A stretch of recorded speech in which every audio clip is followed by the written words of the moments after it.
ബിസ്മില്ലാഹിർ-റഹ്മാനിർ-റഹീം.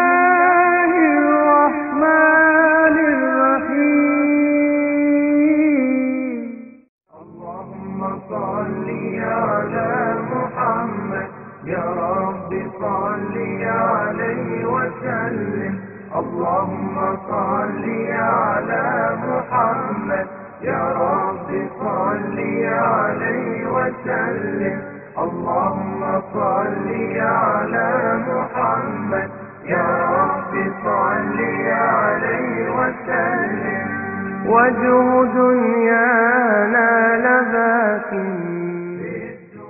الحمد لله نحمده ونستعينه ونؤمن به ونتوكل عليه ونعوذ بالله من شرور أنفسنا ومن سيئات أعمالنا. من يهده الله فلا مضل له ومن يضلل فلا هادي له. ونشهد أن سيدنا محمدا صلى الله عليه وسلم عبده ورسوله أرسله بالهدى ودين الحق ليظهره على الدين كله ولو كره المشركون.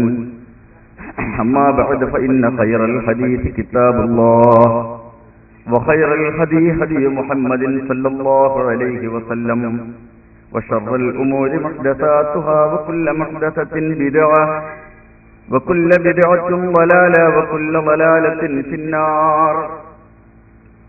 إن أريد إلا الإصلاح ما استطعت وما توفيقي إلا بالله عليه توكلت وإليه أنيب.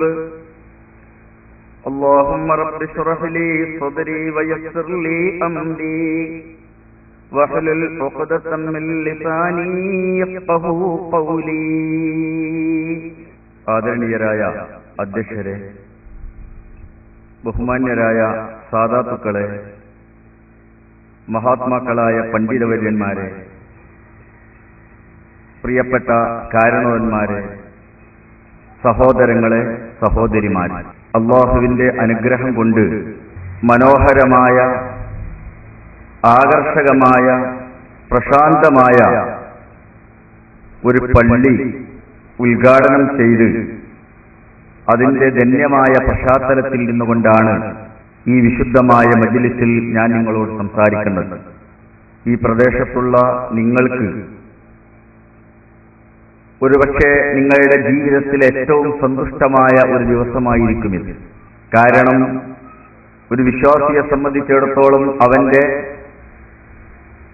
ഏറ്റവും പ്രധാനപ്പെട്ട ജീവിതത്തിലെ ആധ്യാത്മിക നിമിഷമാണ് അല്ലാഹുവുമായി അഭിമുഖീകരിക്കുന്ന മുനാജാത്തിന്റെ സന്ദർഭമായ നമസ്കാരം. അത് ആത്മസംതൃപ്തിയോടെ, അങ്ങേയറ്റത്തെ സന്തോഷത്തോടെ നിർവഹിക്കാൻ പറ്റുന്ന സംതൃപ്തമായൊരവസരം ലഭിച്ചാൽ മുഅ്മിനീങ്ങളെ സംബന്ധിച്ചിടത്തോളം അതിനപ്പുറം അവർക്കൊന്നും നേടാനില്ല. സ്വന്തമായ ഭവനമില്ലെങ്കിൽ പോലും, ആഹാരം കഴിച്ചിട്ടില്ലെങ്കിൽ പോലും അവർക്ക് പ്രധാനം, വിശ്വാസികൾക്ക് പ്രധാനം ഇബാദത്തുകളാണ്, അല്ലാഹുവിന്റെ മുന്നിൽ തലകുനിക്കലാണ്. ജീവനേക്കാൾ നാം സ്നേഹിക്കുന്നത് അല്ലാഹുവിന്റെ വിശുദ്ധമായ ഭവനങ്ങളെയാണ്. അതുകൊണ്ട് നമുക്ക് അഭിമാനത്തോടെ തല ഉയർത്തി നിൽക്കുന്ന അല്ലാഹുവിന്റെ ഒരു വിശുദ്ധ ഭവനം സമ്മാനിക്കപ്പെട്ടിരിക്കെ മുഅ്മിനീങ്ങൾക്ക് സന്തോഷിക്കാതിരിക്കാനാവില്ല, ആഹ്ലാദിക്കാതിരിക്കാനാവില്ല. ആ ആഹ്ലാദത്തിന്റെ ശുഭമുഹൂർത്തത്തിലാണ് നിങ്ങളൊക്കെ ഉള്ളത്. ഞാൻ ഈ സന്ദർഭത്തിൽ നിങ്ങളോട് പറയുന്നത്, ഈ അനുഗ്രഹങ്ങളൊക്കെ ചെയ്തു തന്ന കാരുണ്യവാനായ റബ്ബിനോട് നമുക്കുള്ള കടപ്പാടുകളെ കുറിച്ചാണ്. ആ കടപ്പാടുകളിൽ നിന്നും, ധാർമ്മികമായ ഉത്തരവാദിത്വങ്ങളിൽ നിന്നും അറിഞ്ഞോ അറിയാതെയോ നാം വ്യതിചലിച്ചു പോകുന്നതിനെ കുറിച്ചാണ്. ദീനിന്റെ സന്ദേശം തന്നെ സുവിശേഷങ്ങളും മുന്നറിയിപ്പുകളുമാണല്ലോ. മഹാനായ മുഹമ്മദുർ റസൂലുള്ളാഹ് സല്ലല്ലാഹു അലൈഹി വസല്ലം തങ്ങളെ അല്ലാഹു അയച്ചിട്ടുള്ളത് തന്നെ ബശീറൻ വ നദീറ. ബശീറൻ വ നദീറ, നിങ്ങൾക്ക് ആഹ്ലാദിക്കാനുള്ള എമ്പാടും സന്തോഷ വാർത്തകൾ റസൂലുള്ളാഹി സ്വല്ലല്ലാഹു അലൈഹി വസല്ലം തങ്ങളുടെ വചനങ്ങളിലുണ്ട്. നാം ചെയ്യുന്ന പുണ്യകർമ്മങ്ങളെക്കുറിച്ചുള്ള പ്രശംസകളുണ്ട്. അതിന് ലഭ്യമാകുന്ന അല്ലാഹുവിലുള്ള ഉദാത്തമായ പ്രതിഫലങ്ങളുണ്ട്. ഇതൊക്കെ അല്ലാഹുവിന്റെ റസൂൽ പറയുമ്പോഴും അതിന്റെ കൂടെ എപ്പോഴും അല്ലാഹുവിന്റെ റസൂൽ ഒരു നദീറായിരിക്കും, ഭയാനകമായ ഒരു ഭാവിയെക്കുറിച്ചുള്ള മുന്നറിയിപ്പുകാരനായിരിക്കും. കാരണം ജീവിതത്തിന്റെ രണ്ട് വശങ്ങളുണ്ട്. ഏതൊരു മനുഷ്യനിലും അല്ലാഹു സുബ്ഹാനഹു വ തആല അവന് മാർഗദർശനം നൽകാനും അവന് കാവലേകാനും ഒരു മലക്കിനെ നിയോഗിക്കും. അതോടൊപ്പം തന്നെ അവനിൽ സ്വാധീനം ചെലുത്താവുന്ന ഒരു പിശാചിന്റെ സാന്നിധ്യവും അവനുണ്ടാവും. ലമ്മത്തും മിനൽ മലക് വലമ്മത്തും മിനശ് ശൈത്താൻ. മലക്കിന്റെ ഭാഗത്തു നിന്നുള്ള സന്ദേശങ്ങൾക്ക് ആര് ചെവി കൊടുക്കുന്നുവോ, അവരുടെ ഹൃദയം കൂടുതൽ അതിലേക്ക് തിരിയുന്നുവോ, അവർ സുവിശേഷം സ്വീകരിക്കുന്ന സന്മാർഗികളായിരിക്കും. നേരെ മറിച്ച് പൈശാചികമായ സമ്മർദ്ദങ്ങൾക്ക് കൂടുതൽ വഴങ്ങിപ്പോയാൽ നാം അല്ലാഹു ചെയ്തു എന്ന എല്ലാ കാരുണ്യങ്ങൾക്കും നന്ദി കെട്ടവരായി പോകും. ജീവിതത്തിന്റെ ഈ രണ്ട് വശങ്ങളെക്കുറിച്ചും എപ്പോഴും നമുക്ക് ധാരണ ഉണ്ടായിരിക്കണം. നാം ഒരുപാട് സൽക്കർമ്മങ്ങൾ ചെയ്യുന്നുണ്ട്, അല്ലാഹു തആല സ്വീകരിക്കുമാറാവട്ടെ. ഇബാദത്തുകൾ ചെയ്യുന്നുണ്ട്. ഇതൊക്കെ ചെയ്യുമ്പോഴും നാം മനസ്സിലാക്കേണ്ട ഒരു കാര്യം, നാം ചെയ്യുന്ന ഏതൊരു പുണ്യകർമ്മത്തിനെയും നിമിഷങ്ങൾ കൊണ്ട് തകർത്ത് കളയാൻ പിശാചിന്റെ ഒരു സമ്മർദ്ദത്തിന് സാധ്യമാകും എന്നതാണ്. ഒരു നിമിഷം മതിയാവും. എത്രയോ അധ്വാനിച്ച് കെട്ടിപ്പൊക്കിയ ഒരു കെട്ടിടം തകർന്നു പോകാൻ എത്ര സമയമെടുക്കും? ഒരു പ്രകമ്പനം ഉണ്ടായാൽ, ഒരു റിക്ടർ സ്കെയിലിൽ 6-7 പോയിന്റ് രേഖപ്പെടുത്തുന്ന ഒരു ഭൂകമ്പം ഉണ്ടായാൽ 25 നിലയുള്ള ഒരു കെട്ടിടം അരമിനിറ്റ് കൊണ്ട് നിലംപൊത്തും. 20-22 സെക്കൻഡുകൾ കൊണ്ട് നിലംപൊത്തും, തകർന്നു തരിപ്പണമായി പോകും. ആ കെട്ടിടം 1 മിനിറ്റ് കൊണ്ടോ 2 മിനിറ്റ് കൊണ്ടോ ഉണ്ടാക്കിയതല്ല. എത്രയോ വർഷങ്ങളുടെ അധ്വാനങ്ങൾ കൊണ്ട്, പണച്ചെലവ് കൊണ്ട്, എത്രയോ തൊഴിൽ ജനങ്ങളുടെ ദിവസങ്ങൾ ഉപയോഗിച്ചുകൊണ്ട് നിർമ്മിച്ചുണ്ടാക്കിയ ആ ഗംഭീരമായ സൗധം തകരാൻ അധിക സമയമൊന്നും ആവശ്യമുണ്ടാവില്ല. കെട്ടിപ്പൊക്കാനാണ് സമയാവശ്യമുള്ളൂ. ഇതുപോലെ നാം എത്രയോ ഇബാദത്തുകൾ ചെയ്യുന്നുണ്ട്. ആ ഇബാദത്തുകളെ സൂക്ഷിച്ചു വെക്കാൻ, അല്ലാഹുവിന്റെ സന്നിധിയിൽ നാം ഒരുമിച്ച് കൂട്ടപ്പെടുന്ന സമയത്ത് നഷ്ടപ്പെട്ടു പോകാത്ത സൽക്കർമ്മങ്ങളായി സൂക്ഷിച്ചു വെക്കാൻ, നമുക്ക് പൈശാചികമായ എല്ലാ സമ്മർദ്ദങ്ങളിൽ നിന്നും മാറി നിൽക്കാൻ കഴിഞ്ഞിരിക്കണം. അതുകൊണ്ട് നാം ഇബാദത്തുകളെ പഠിക്കാനും ഇബാദത്തുകൾ ചെയ്യാനും എത്രമാത്രം താല്പര്യവും ഔത്സുക്യവും കാണിക്കുന്നുവോ, എത്രമാത്രം അതിനു വേണ്ടി സമയം ചെലവഴിക്കുന്നുവോ, അതേപോലെ പൈശാചികമായ എന്തൊക്കെ തിന്മകൾ നമ്മിൽ സംഭവിച്ചേക്കാം എന്നതിനെ കുറിച്ചും നാം ബോധവാന്മാരായിരിക്കണം. അത് രണ്ടുമുണ്ടാകുമ്പോൾ നമുക്കത് ഒന്നിച്ചു പോകാൻ കഴിയും. അപ്പൊ തിന്മകളിൽ നിന്ന് കാവൽ നേടാനും കഴിയും, നന്മകളെ വർദ്ധിപ്പിക്കാനും കഴിയും. ഇല്ലാതിരുന്നാൽ നന്മ ചെയ്യും, പക്ഷേ ആ നന്മകൾ നഷ്ടപ്പെട്ടു പോകാനും ഇടയുണ്ട്. ഇവിടെ അല്ലാഹു സുബ്ഹാനഹു വ തആല നമുക്ക് ഇബാദത്ത് ചെയ്യാനുള്ള എല്ലാ സൗകര്യങ്ങളും ഒരുക്കി തന്നിട്ടുണ്ട് ഈ ദുനിയാവിൽ. നിങ്ങൾ ആലോചിച്ചു നോക്കുക, അല്ലാഹു തആല നമുക്ക് ചെയ്തു തന്ന അനുഗ്രഹം. ഇന്ന് പ്രത്യേകിച്ച് സമ്പൽ സമൃദ്ധി അല്ലാഹു തആല നമുക്ക് തന്നിട്ടുണ്ട്. കാലഘട്ടത്തിന് അനുസൃതമായ ജീവിതത്തിന്റെ വിഭവങ്ങൾ അല്ലാഹു തആല നമുക്ക് തന്നിട്ടുണ്ട്. ആരോഗ്യം അല്ലാഹു തആല നമുക്ക് തന്നിട്ടുണ്ട്. വിദ്യാഭ്യാസം തന്നിട്ടുണ്ട്. നമുക്ക് അല്ലാഹു തആല സന്തുഷ്ടമായ മക്കളെയും കുടുംബങ്ങളെയും അല്ലാഹു തആല തന്നിട്ടുണ്ട്. എന്താണ് നമുക്ക് ഇതിനപ്പുറം ആവശ്യമുള്ളത്? ഒരു മനുഷ്യന് ഇഹലോകത്ത് ലഭ്യമാകുന്നതെല്ലാം അല്ലാഹു തആല നമുക്ക് തന്നിട്ടില്ലേ? ഈ അനുഗ്രഹങ്ങൾ മുഴുവനും അല്ലാഹു തആല നമുക്ക് ചെയ്തു തന്ന സൗകര്യങ്ങളും തന്നു. ആ അനുഗ്രഹങ്ങൾ ഏറെക്കുറെ നമുക്ക് ഉപയോഗപ്പെടുത്തുന്നു. ഇപ്പൊ പ്രത്യേകിച്ച് ധാരാളം ഉത്ബോധനങ്ങളും സതുപദേശങ്ങളും ഉണ്ടായതുകൊണ്ട് എത്രയോ വർഷങ്ങളായി മഹാജ്ഞാനികളായ പണ്ഡിതർ നിരന്തരം ജനങ്ങളോട് മാർഗദർശികളായി ഉപദേശിച്ചതുകൊണ്ട് ഇബാദത്തിന്റെ കാര്യങ്ങളിലൊക്കെ ആളുകൾ വളരെ താല്പര്യമുള്ളവരാണ്. നിസ്കരിക്കാത്ത ആളുകളൊന്നും മുസ്ലിം സമൂഹത്തിൽ കാണൽ വളരെ കുറവാണ്. പഴയ കാലത്തൊക്കെ, നമ്മുടെ കുട്ടിക്കാലത്തൊക്കെ ധാരാളം ആളുകൾ മഹല്ലിൽ നിസ്കരിക്കാത്ത ആളുകളുണ്ടാവും. ഇന്ന് അങ്ങനത്തെ ആളുകൾ ചെറുപ്പക്കാരിൽ വരെ, ചെറിയ കുട്ടികളിൽ വരെ നിസ്കരിക്കാത്തവരെ കാണുക വളരെ അപൂർവമാണ്. ഏത് പള്ളിയിൽ ചെന്ന് നോക്കിയാൽ, ഏത് സ്ഥാപനങ്ങളുടെ, വിദ്യാഭ്യാസ സ്ഥാപനങ്ങളുടെ, കോളേജുകളടക്കം മുന്നിലുള്ള പള്ളികളിൽ ചെന്ന് നോക്കിയാലും ജമാഅത്തിന്റെ ടൈമിൽ വിദ്യാർത്ഥികളും ചെറുപ്പക്കാരും കുട്ടികളും നിറയണ്ട. നഗരങ്ങളിലെ പള്ളികളിലൊക്കെ, അവിടെ തൊഴിലെടുക്കുന്ന കടകളിലൊക്കെ ജോലി ചെയ്യുന്ന ചെറുപ്പക്കാർ മുഴുവനും ബാങ്ക് കേട്ടാൽ പള്ളിയിൽ നിസ്കരിക്കാൻ വരുന്നുണ്ട്. അപ്പൊ ഇബാദത്തിന്റെ കാര്യത്തിൽ ഒരു താല്പര്യം, നിരന്തരമായ ഉത്ബോധനങ്ങൾ കൊണ്ടാണ് ഏത് കാര്യം അങ്ങനെയുള്ളൂ. ആളുകൾ എത്രമാത്രം നാം ഉത്ബോധിപ്പിക്കുന്നുവോ അത്രയും അത് ജനങ്ങളിൽ സ്വാഭാവികമായ പരിവർത്തനം സൃഷ്ടിക്കും. അപ്പൊ ധാരാളം നിസ്കരിക്കുന്ന ആളുകൾ, റമളാനും അങ്ങനെയൊക്കെ തന്നെയാണ്. ആളുകൾ നന്നായിട്ട് റമളാനിനെ ആസ്വദിക്കുന്നവരാണ്. പഴയ മാതിരിയൊന്നല്ല. നഗരപ്രദേശങ്ങളിലൊക്കെ പണ്ട് നോമ്പ് നോൽക്കുന്നവരാണ് അധികവും. ഗ്രാമങ്ങളിലൊക്കെ നോമ്പ് നോൽക്കാത്തവരുണ്ടായിരുന്നു പണ്ട്. ഞങ്ങളുടെ നാടൊക്കെ ഗ്രാമപ്രദേശമാണ് പണ്ടത്തെ. ഇപ്പോഴാണ് കേരളം മൊത്തത്തിൽ നഗരമായി പോയത്. അന്ന് നോമ്പ് നോൽക്കാത്ത ആളുകളെ കാണും. പക്ഷെ ഇന്നതില്ല. നോമ്പനുഷ്ഠിക്കാത്ത ആളുകളെ കാണൽ തന്നെ അപൂർവമാണ്. റമളാൻ വരുന്നത് തന്നെ വലിയൊരു ആഹ്ലാദത്തോടെ, എന്തോ ഒരു ജീവിതത്തിലെ ചേഞ്ചായി, ഒരു മാറ്റമായി നാം സ്വീകരിക്കുന്ന ഒരു സാമൂഹിക അവസ്ഥയാണ് ഇന്നുള്ളത്. നഗരങ്ങളിൽ പണ്ട് കോഴിക്കോട് നഗരമൊക്കെ ആദ്യ റമളാൻ വരുമ്പോൾ വലിയ ഒരു ആഘോഷം പോലെ സ്വീകരിക്കുന്ന പ്രദേശമാണ്. തറാവീഹ് നമസ്കാരങ്ങൾ, അതുപോലെ ഇഅ്തികാഫ്, ധാരാളം ആളുകൾ ഇഅ്തികാഫിക്കുന്ന പള്ളികളൊക്കെ ടൗണിലും കുറ്റിച്ചുറയിലും മുസ്ലിംദിയിലൊക്കെ പണ്ടേ ഉണ്ട്. അപ്പൊ അതിലൊക്കെ വലിയ താല്പര്യമുള്ളവരെയാണ്. ഇബാദത്തിന്റെ കാര്യത്തിൽ നമ്മൾ ഉത്സുകരാണ്. പക്ഷേ ഇതൊക്കെ നമ്മുടെ ജീവിതത്തിന്റെ ഒരു പാർട്ടാണ്, ഒരു ഭാഗം മാത്രമാണ് നമ്മൾ മനസ്സിലാക്കുക. അല്ലാഹു തആല ചെയ്തു തന്ന ഈ അനുഗ്രഹങ്ങൾ ഇബാദത്തുകൾക്ക് വേണ്ടി ഉപയോഗിക്കുമ്പോൾ തന്നെയും ആ അനുഗ്രഹങ്ങളെ നമ്മുടെ ദൈനംദിന ജീവിതത്തിൽ എത്രമാത്രം നാം അല്ലാഹുവിന്റെ വിധിവിലക്കുകൾ അനുസരിക്കുന്നവരായി ഉപയോഗപ്പെടുത്തുന്നു എന്നുകൂടി നമ്മൾ ആലോചിക്കണം. അത് ജീവിതത്തിന്റെ മറുവശമല്ല. ഇബാദത്തുകൾ ഇസ്ലാമിന്റെ ആകത്തുകയല്ല, അതതിന്റെ ഒരു ഭാഗം മാത്രമാണ്. ഒരാൾ ദീനുള്ളവനാകാൻ, ഒരാൾ മതഭക്തനാകാൻ നമസ്കാരമോ നോമ്പോ മാത്രം കൊണ്ട് മതിയാവില്ല എന്ന് നമ്മൾ ഓർക്കണം.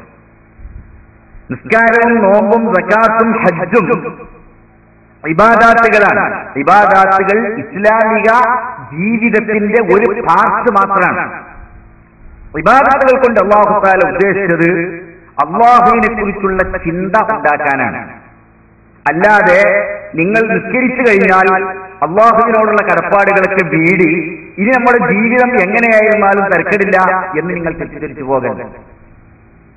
പക്ഷേ പൊതുവെ ഇന്ന് സമൂഹത്തിന്റെ അവസ്ഥ കാണുമ്പോൾ എല്ലാ സമൂഹങ്ങളിലും ആരാധനാ കാര്യങ്ങളിൽ അതീവ താല്പര്യം കാണിക്കുകയും ദൈനംദിന ജീവിതം വളരെ കഴിഞ്ഞു പോവുകയും ചെയ്യുന്ന അവസ്ഥ നമുക്ക് സ്പഷ്ടമായിട്ട് മനസ്സിലാക്കാൻ പറ്റും. ഇത് മുസ്ലിം സമുദായത്തിൽ മാത്രമല്ല, എല്ലാ സമൂഹത്തിലും അങ്ങനെ തന്നെയാണ്. മറ്റു മതങ്ങളിലൊക്കെ ആരാധനാ കാര്യങ്ങളൊക്കെ വർദ്ധിച്ചിട്ടില്ലേ? അവരുടെ ആരാധനാ കേന്ദ്രങ്ങൾ വളരെ പ്രൗഢമായിട്ടുണ്ടാകുന്നില്ലേ? അതിലാളുകൾ ഉത്സുകരല്ലേ? അതിന് പണം ചെലവഴിക്കുന്നില്ലേ? അത്തരം കാര്യങ്ങൾക്കൊക്കെ എന്ത് കാശ് കൊടുക്കാനോ ആളുകൾ തയ്യാറാണ്. എത്ര പണം ചെലവഴിക്കും. പക്ഷേ അതൊക്കെ ജീവിതത്തിന്റെ ഒരു ഭാഗം മാത്രം. ഒരു മനുഷ്യന്റെ ജീവിതം എന്ന് പറയുന്നത് ഈ ഇബാദത്തിന്റെ പരിമിതമായ ടൈമുകളല്ലല്ലോ. നിസ്കരിക്കാൻ എത്ര ടൈമാണ് നമുക്ക് ആവശ്യമുള്ളത് ഒരു ദിവസം? ഒരു നേരം നിങ്ങൾ ബാങ്ക് കേട്ട് പള്ളിയിൽ ജമാഅത്തിന് വന്ന് സുന്നത്ത് നിസ്കരിച്ചിരുന്ന് ജമാഅത്ത് കഴിഞ്ഞ് ദിക്റുകളും ദുആകളും കഴിഞ്ഞ് സുന്നത്ത് നിസ്കരിച്ച് പുറത്തിറങ്ങാൻ ഒരാൾ തയ്യാറാവുന്നു കഴിഞ്ഞ പൂർണ്ണമായ രീതിയിൽ. എന്നാൽ തന്നെയും അരമണിക്കൂറല്ല അതിന് വേണ്ടത്. അങ്ങനെ 5 നേരം നിസ്കരിക്കണമെങ്കിൽ ആകെ 2.5 മണിക്കൂർ പോരെ. പക്ഷെ ഒരു മനുഷ്യന്റെ ജീവിതം ഒരു ദിവസം 2.5 മണിക്കൂറാണുള്ളത്. 24 മണിക്കൂറിൽ ഈ 2.5 മണിക്കൂർ വെച്ച് ബാക്കിയുള്ള സമയങ്ങളില്ലേ? ഈ സമയം നമ്മൾ എന്ത് ചെയ്യുന്നു? ചെയ്യുന്ന ആ ജീവിതം അതൊരു പക്ഷെ നമ്മുടെ വീട്ടിലാകാം, അങ്ങാടിയിലാകാം, കച്ചവട സ്ഥാപനങ്ങളിലാകാം, വിദ്യാഭ്യാസ സ്ഥാപനങ്ങളിലാകാം, കല്യാണപ്പുരകളിലാകാം, മരണവീട്ടിലാകാം, എവിടെയുമാകാം. ആ ജീവിതത്തെക്കുറിച്ചാണ് നാം ചിന്തിക്കേണ്ടത്. ഈ 2.5 മണിക്കൂർ നേരത്തെ നിസ്കാരം ആ ടൈം നിങ്ങൾ എങ്ങനെ വിനിയോഗിക്കണം എന്ന് നമ്മെ ബോധവൽക്കരിക്കാൻ വേണ്ടിയുള്ള ടൈമാണ്. അതായത് ഇതിൽ നിന്ന് കിട്ടുന്ന ആധ്യാത്മികമായ ഊർജമാണ് അതിന്റെ ഇടവേളകളെ നമ്മുടെ ജീവിതത്തെ നിയന്ത്രിക്കേണ്ടത് എന്നർത്ഥം. നമസ്കാരത്തെക്കുറിച്ച് മഹാനായ റസൂലുള്ളാഹി സ്വല്ലല്ലാഹു അലൈഹി വസല്ലം തങ്ങൾ പറഞ്ഞല്ലോ, ഇന്നമാ ഫുരിളത്തിസ് സ്വലാത്തു വഉശ്തിറത്തിൽ ഹജ്ജു വൽ മനാസികു ലിഇഖാമത്തി ദിക്രില്ലാഹ്. ഇന്നമാ ഫുരിളത്തിസ് സ്വലാഹ്. കൃത്യമാണ് റസൂലുള്ളാഹി സ്വല്ലല്ലാഹു അലൈഹി വസല്ലം തങ്ങളുടെ വിശദീകരണം.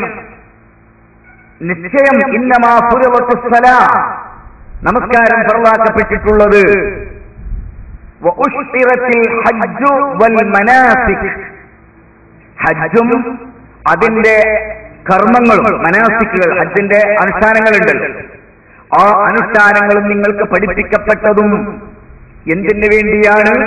ലിഇഖാമത്തി ദിക്രില്ലാഹ്, അല്ലാഹ് എന്നുള്ള ചിന്ത, അല്ലാഹുവിനെ കുറിച്ചുള്ള ഓർമ്മ. ഇഖാമത്ത് പറഞ്ഞാൽ നിലനിർത്തുക, അത് നിലനിർത്താൻ വേണ്ടിയാണ്. അല്ലാഹുവിനെ കുറിച്ചുള്ള ഓർമ്മ നിങ്ങളിൽ നിലനിർത്താനാണ്. കാരണം ഞാനീ പറഞ്ഞ ബാക്കിയുള്ള ടൈമിൽ അത്രയും ഈ 2.5 മണിക്കൂർ ഒഴിച്ച് ബാക്കിയുള്ള സമയങ്ങളിൽ അവന്റെ ജീവിതം അല്ലാഹുവിനെ കുറിച്ച് ചിന്തിക്കുന്ന, അല്ലാഹുവിനെ ഭയപ്പെടുന്ന, അല്ലാഹുവിനെ സൂക്ഷിക്കുന്ന ജീവിതം ആകാൻ അല്ലാഹു തആല നൽകിയ ഒരു അവസരമാണ് നിസ്കാരം. അപ്പൊ നിസ്കാരം കൊണ്ട് ബാക്കി ടൈം ക്ലിയർ ആയിരിക്കണം എന്നാണ്. അല്ലാതെ നിസ്കാരമാണ് ആകപ്പാടെ വേണ്ടത്, അത് ചെയ്തു കഴിഞ്ഞു, അത് പള്ളിയിൽ നിന്ന് ഇറങ്ങിക്കഴിഞ്ഞാൽ പിന്നെ കുഴപ്പമില്ല, ഇതുവരെ ചെയ്ത ദോഷങ്ങളൊക്കെ പുറത്തു കഴിഞ്ഞു, ഇനിയിപ്പോ എന്തായിരുന്നാലും പ്രശ്നമില്ല, നിസ്കാരം ഇനി വരാനുണ്ടല്ലോ എന്ന് ചിന്തിക്കാനല്ലാതെ ഇതുകൊണ്ട് ബാക്കിയുള്ള ടൈം കൃത്യമായിരിക്കണം, ക്ലിയർ ആയിരിക്കണം. ആ സമയത്ത് അല്ലാഹുവിനെ ഓർമ്മിക്കാൻ കഴിയണം.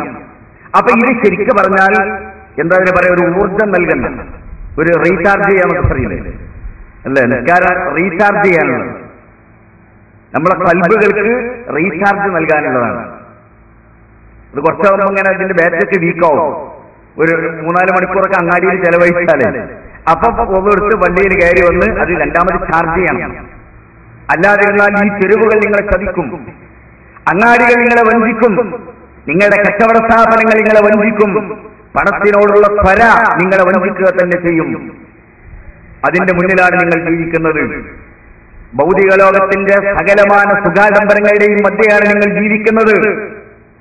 പണത്തിന് വേണ്ടി എന്തും ചെയ്യുന്ന ഒരു സമൂഹത്തിലാണ് നിങ്ങൾ ജീവിക്കുന്നത്.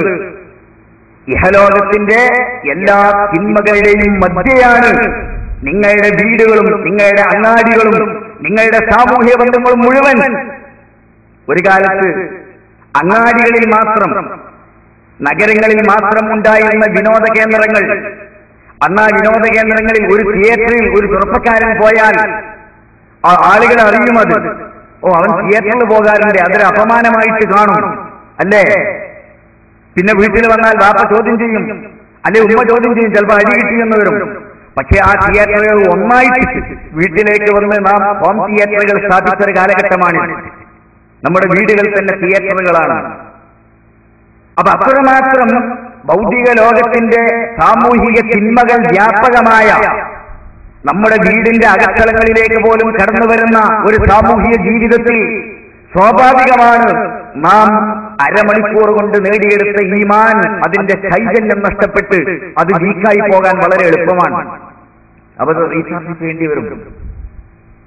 അങ്ങാടികളിൽ കച്ചവടത്തിന് പോയിരിക്കുന്ന കടക്കാരൻ 2 മണിക്കൂർ കടയിലിരുന്നാൽ തീർച്ചയായിട്ടും അവന്റെ ഈമാൻ നഷ്ടപ്പെട്ടു പോകും.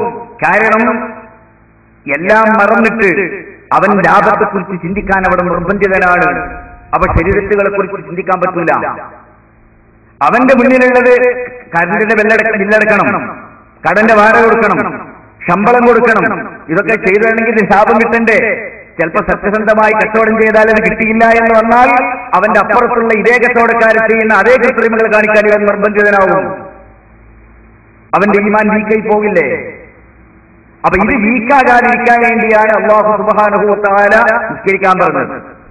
ആ നിസ്കാരം കൊണ്ട് നിങ്ങൾക്ക് പിടിച്ചെടുക്കാൻ കഴിയണം. എന്ത് പ്രതിസന്ധികൾ വന്നാലും, എന്ത് പ്രയാസങ്ങൾ വന്നാലും, ശരി, നമ്മുടെ കാഴ്ചപ്പാടിൽ നിന്ന്, സത്യസന്ധതയിൽ നിന്ന്, വിശ്വാസത്തിൽ നിന്ന് വിട്ടുപോകാതിരിക്കാൻ ഇതിനു വേണ്ടിയാണ് അല്ലാഹു തആല നിസ്കാരം കൽപ്പിച്ചത് എന്നാണ് മഹാനായ റസൂലുള്ളാഹി സ്വല്ലല്ലാഹു അലൈഹി വസല്ലം തങ്ങൾ പറയുന്നത്. മഹാത്മാക്കളായ സഹാബിവര്യന്മാർ എത്രമാത്രം അവരുടെ ഹൃദയം കൊണ്ട് റസൂലുള്ളാഹി സ്വല്ലല്ലാഹു അലൈഹി വസല്ലം തങ്ങളുടെ ഉത്ബോധനങ്ങൾ അവർ ഏറ്റുവാങ്ങിയെന്ന് അവരുടെ ദരിദ്രപൂർണമായ ജീവിതം നമ്മെ പഠിപ്പിക്കുന്നുണ്ട്. കഷ്ടപ്പെട്ട ജീവിതം നമ്മെ പഠിപ്പിക്കുന്നുണ്ട്. ഞാനൊരു സംഭവം നിങ്ങൾക്ക് പറഞ്ഞു തരാം. മഹാനായ അലി ഇബ്നു അബീ ത്വാലിബ് റളിയല്ലാഹു തആല തങ്ങൾ ഉദ്ധരിക്കുകയാണ്, ഞാനൊരിക്കൽ അല്ലാഹുവിന്റെ ഹബീബായ റസൂലിന്റെ വീട്ടിൽ നിന്ന് പ്രഭാത സമയത്ത് പുറത്തിറങ്ങുകയാണ്.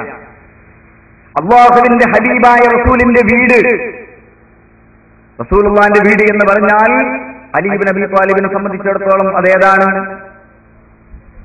ആ വീട് ഏതാണ്? ഭാര്യ വീടല്ലേ?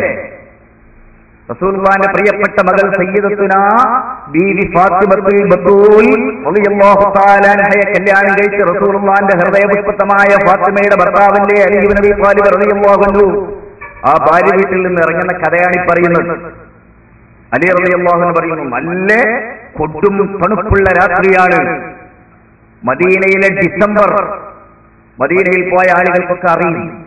ഇപ്പൊ തന്നെ മദീനയിൽ ഏതാണ്ട് തണുപ്പായി തുടങ്ങി. നവംബറാണ്. ഡിസംബർ ജനുവരി വന്നാൽ മദീനയിലെ അസഖ്യമായ തണുപ്പ് എല്ലാവർക്കും അറിയാവുന്നതാണ്. ആ തണുപ്പിൽ വിറച്ചു പോകുന്ന തണുപ്പിൽ മഹാനായ അലി ഇബ്നു അബീ ത്വാലിബ് റളിയല്ലാഹു തആല തങ്ങൾ പറയുന്നു, ഞാൻ പുറത്തിറങ്ങാൻ പോവുകയാണ്. വിഷമിട്ട് യാതൊരു നിർവാഹമില്ല. വിഷപ്പിന്റെ കാഠിന്യം കൊണ്ട് വയറ് ഒട്ടിപ്പോയിട്ടുണ്ട്. നിങ്ങൾ ചോദിക്കും, രാവിലെ ഒന്നും കഴിച്ചിട്ടില്ലേ? അലി ഇബ്നു അബീ ത്വാലിബ് റളിയല്ലാഹു തആല തങ്ങൾ പറയുന്നു, അവിടെ എന്തെങ്കിലും വല്ലതും ആഹാരം കഴിക്കാനുണ്ടായിരുന്നുവെങ്കിൽ അവർക്ക് എനിക്കത് തരുമായിരുന്നു. ഒന്നും പറഞ്ഞു കേൾക്കാത്തതുകൊണ്ട് എനിക്ക് മനസ്സിലായി അവിടെ ഒന്നുമില്ല. ഭാര്യ വീട്ടിൽ നിന്ന് രാവിലെ ഇറങ്ങിപ്പോരാണ്. നിങ്ങൾ ഭാര്യ വീട്ടിൽ പോയിട്ട് രാവിലെ ഒന്നും കിട്ടാതെ ഇറങ്ങി പോന്നാൽ എങ്ങനെ ഉണ്ടാവും? എന്തൊക്കെ ഒരു പുതിയാപ്പുറത്ത് രാവിലെ കൊടുക്കേണ്ടി വരിക? ഒരു ചായയും 4 കോഴിമുട്ട പിഴുങ്ങിയതും കൊടുത്തുകൊണ്ടൊന്നും പ്രശ്നം ചെയ്യില്ല അല്ലേ? ഒരു പുതിയാപ്പള വീട്ടിൽ വന്നാൽ രാവിലെ ഇറങ്ങിപ്പോകുമ്പോഴേ അതിലെന്തെങ്കിലും കുറവ് വന്നാൽ, ഏതെങ്കിലും ഒരു അപ്പത്തിന് കമ്മി വന്നാൽ മതിയാവും നിങ്ങൾ പുതിയങ്ങാടിക്കാർ. മഹാനായ അലി ഇബ്നു അബീ ത്വാലിബ് റളിയല്ലാഹു തആല തങ്ങൾ പറയുന്നു, എന്തെങ്കിലും ആ വീട്ടിൽ ഉണ്ടായിരുന്നുവെങ്കിൽ അവൻ എനിക്ക് തരുമായിരുന്നു. യാതൊരു വർത്താനമില്ല. ആയിഷ ബീവിയാണ് അവിടെ ഉള്ളത്. ഒരു വിവരവുമില്ല. എന്തെങ്കിലും കഴിച്ചിട്ട് പോകാമെന്ന് പറയണ്ടേ? പറയാത്തതിൽ നിന്ന് മൂപ്പർ സ്വയം മനസ്സിലാക്കുകയാണ്, അല്ലാഹുവിന്റെ ഹബീബായ റസൂലിന്റെ വീട്ടിൽ വായിൽ വെച്ച് താഴെ ഇറക്കാൻ പറ്റിയ ഒരു സാധനം ഇല്ലാന്ന് എനിക്ക് ബോധ്യമായി. അതുകൊണ്ട് ഞാൻ ഏതായിരുന്നാലും ഇറങ്ങിപ്പോവാൻ യാത്ര പറഞ്ഞിട്ട്. പക്ഷെ പുറത്തിറങ്ങാൻ കഴിയേണ്ട തണുപ്പുകൊണ്ട്, അസഹ്യമായ തണുപ്പിൽ പുറത്തിറങ്ങാൻ കഴിയാതെ ഞാൻ വീട്ടിന്റെ അകത്ത് പരഞ്ഞു നോക്കി. അപ്പൊ എനിക്ക് കിട്ടിയത് ഒരു ആടിന്റെ തോലാണ്. എവിടെ മൂലയിൽ കിടക്കുന്നുണ്ട്. ഞാനതെടുത്ത് കത്തി കൊണ്ട് അതിന്റെ മധ്യഭാഗത്ത് കീറിയിട്ട് അത് കഴുത്തിലൂടെ ഇട്ടു. ഇങ്ങനത്തെ ഒരു ഭാഗം മുന്നിൽ, ഒരു ഭാഗം പുറകിലും. കുറച്ച് അത്രയും ആശ്വാസമാവും. ഒരു ചെറിയ ഒരു ഹാഫ് സ്വെറ്ററൊക്കെ ഗുണം കിട്ടുമല്ലോ. എന്നിട്ട് അത് ഒരു കയറെടുത്തിട്ട് ഞാനിങ്ങനെ കെട്ടി അങ്ങനെ പുറത്തിറങ്ങി. വേറെ ഒന്നുമില്ല, ധരിക്കാനൊന്നുമില്ല. സാധാരണ ധരിക്കുന്ന മുണ്ടുണ്ട്, അതിന്റെ പുറമെ തണുപ്പിനെ പ്രതിരോധിക്കാനുള്ള ഇതാണ്. അങ്ങനെ പള്ളിയിൽ ചെന്നു. മസ്ജിദുൻ നബവിയിൽ മഹാനായ ഹബീബുൽ മുസ്തഫ സല്ലല്ലാഹു അലൈഹി വസല്ലം തങ്ങൾ ഇരിക്കുന്നുണ്ട്. അന്നത്തെ മദീനയിലെ പള്ളി ഇന്നത്തെ മസ്ജിദുൻ നബവിയല്ല. ഇന്ന് ഡിസംബറിലോ ജനുവരിയിലോ മസ്ജിദുൻ നബവിയിൽ കടന്നു ചെന്നാൽ ഗേറ്റിന്റെ അകത്തേക്ക് പോയാൽ പിന്നെ നിങ്ങൾക്ക് തണുപ്പുണ്ടാവില്ല. ഏത് അസഹ്യമായ ചൂടിൽ ഓഗസ്റ്റിലെ 50 അല്ലെങ്കിൽ 48 ഡിഗ്രിയുള്ള ചൂടിൽ മദീനയിലെ പള്ളിയുടെ അകത്തേക്ക് ഇന്ന് കടന്നാൽ അത് കൂളറുള്ള, അത് അങ്ങ് ശീതീകരിച്ച പള്ളിയാണെന്ന് മദീനയിലെ പള്ളി. അന്നത്തെ മദീന പള്ളിക്ക് വാതിലുണ്ടായിരുന്നില്ല. അന്നത്തെ മദീന പള്ളി കയ്യുയർത്തിയാൽ തട്ടുന്ന ഉയരത്തിൽ മറ്റുള്ള പള്ളിയാണ്. മുകളിൽ ഈത്തപ്പനയോല വെറുതെ മുകളിൽ വിതറിയിട്ടതാണ്. സൂര്യൻ ഉദിച്ചാൽ സൂര്യപ്രകാശം താഴേക്ക് വീഴും. മഴ പെയ്താൽ മഴത്തുള്ളികളും താഴേക്ക് വീഴുന്ന പള്ളിയാണ് റസൂലുള്ളാഹിന്റെ മസ്ജിദുൻ നബവി. ആ മസ്ജിദുൻ നബവിയിലാണ് ഡിസംബറിന്റെ കൊടുംതണുപ്പിൽ മഹാനായ റസൂലുള്ളാഹി സ്വല്ലല്ലാഹു അലൈഹി വസല്ലം തങ്ങൾ ഇരിക്കുന്നു. അവിടുത്തെ സദസ്സിൽ തലയിൽ പക്ഷികൾ ഇരിക്കുന്നുണ്ടോ എന്ന് നമുക്ക് തോന്നിപ്പോകാവുന്ന വിധത്തിൽ നിശബ്ദരായി അവിടുത്തെ അനുചരന്മാരായ സ്വഹാബികൾ ഇരിക്കുകയാണ്. ഞാൻ ചെന്ന് ആ സദസ്സിന്റെ പുറകിൽ അതപോടെ ഇരുന്നു. കുറച്ചു കഴിഞ്ഞപ്പോൾ റസൂലുള്ളാഹി സ്വല്ലല്ലാഹു അലൈഹി വസല്ലം തങ്ങൾ പുറത്തേക്ക് ചൂണ്ടിച്ചു ചോദിച്ചു, സഹാബികളെ, ആ വരുന്ന ചെറുപ്പക്കാരന് നിങ്ങൾക്ക് പരിചയമുണ്ടോ? അപ്പൊ എല്ലാവരും അങ്ങോട്ട് തിരിഞ്ഞു നോക്കുമ്പോ എല്ലാവർക്കും പരിചയമുള്ള ആള് തന്നെയാണ്. പക്ഷേ സഹാബികൾ വളരെ അതപോടെ അല്ലാഹുവിന്റെ റസൂലിനോട് പറഞ്ഞു, അല്ലാഹു വറസൂലുഹു അഅലം. അതവരുടെ രീതിയാണ്. റസൂൽ എന്ത് ചോദിച്ചാൽ എത്ര അറിവുണ്ടെങ്കിലും ഞങ്ങൾക്ക് അറിയുന്നവർ പറയില്ല. അവർ പറയും അല്ലാഹു വറസൂലുഹു അഅലം. കാരണം അവർക്കറിയാം റസൂലി ചോദിക്കുന്നതിന്റെ അർത്ഥം മറ്റെന്തോ ആണ്. അല്ലാതെ ഇയാൾ ഞങ്ങൾക്ക് അച്ഛൻ റസൂലുള്ളാഹിക്ക് തന്നെ അറിയാലോ, പിന്നെ ചോദിക്കുന്നതിൽ അർത്ഥമില്ലല്ലോ. അവർ റസൂലുള്ളാഹിക്ക് എന്തോ ഉദ്ദേശങ്ങൾ ഉണ്ടാവും. അതുകൊണ്ട് അവർ പറഞ്ഞു അല്ലാഹു വറസൂലുഹു.